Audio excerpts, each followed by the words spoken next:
The secret to running a good referendum campaign is about who's got the support of business, the most positive message, the best leader, or a bit of everything, probably that. Well, with the vote on the UK's membership of the EU due by 2017, the autumn at the latest, some on both sides of the debate are already thinking about how the formal yes and no campaigns might take shape. Here's our Ellie with more. A grand tour of Northern Europe. That's how David Cameron spent his post-election honeymoon this week, trying to woo European leaders in a bid to change the EU and get rid of the status quo. But it's still not clear what the PM would be able to secure in a renegotiation. What is, though, is that there will be a referendum soon-ish. And we know what the question is likely to be. Should the United Kingdom remain a member of the European Union? So far, so simple. It means that those who want out of the EU are likely to campaign for a no. And those who want to stay in, well, they'll be part of a yes campaign. Both sides will be made up of very different voices, but both sides know they'll need to be singing from the same hymn sheet if they're going to strike the right note with voters. Isn't it going to be a bit like herding cats, though? Well, I've never herded cats, so I'm not sure what that's like.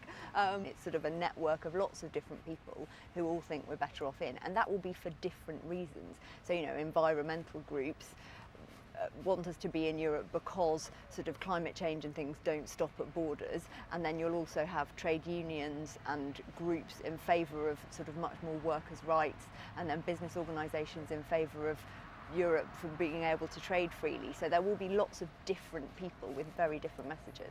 I do believe in the United Kingdom. So what role for this man? And how do you unify his supporters with those on the left? It was a similar challenge for Eurosceptics in the 1975 European referendum. Beethoven's Ninth, the European national anthem, welcoming you back to this referendum results programme.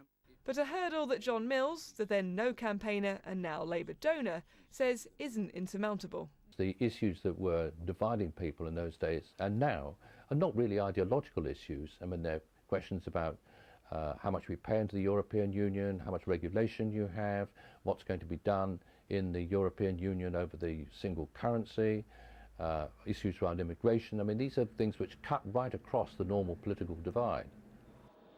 1975 was 40 years ago, so in an age of social media, there might be more relevant lessons to draw from last year's Scottish referendum, namely that grassroots-led rather than centralised campaigns are more likely to capture the imagination, and that messages need to be positive. But don't be fooled. There'll be a huge amount of pressure from the public and media for both camps to run a positive campaign and set out their vision for the future. The truth of it is, I think we can expect to see wholly negative campaigns on both sides. One about the state of Westminster and the role of Britain in the European Union, and one about the fear of change. Official campaign groups are unlikely to form until after the renegotiation has been finalised.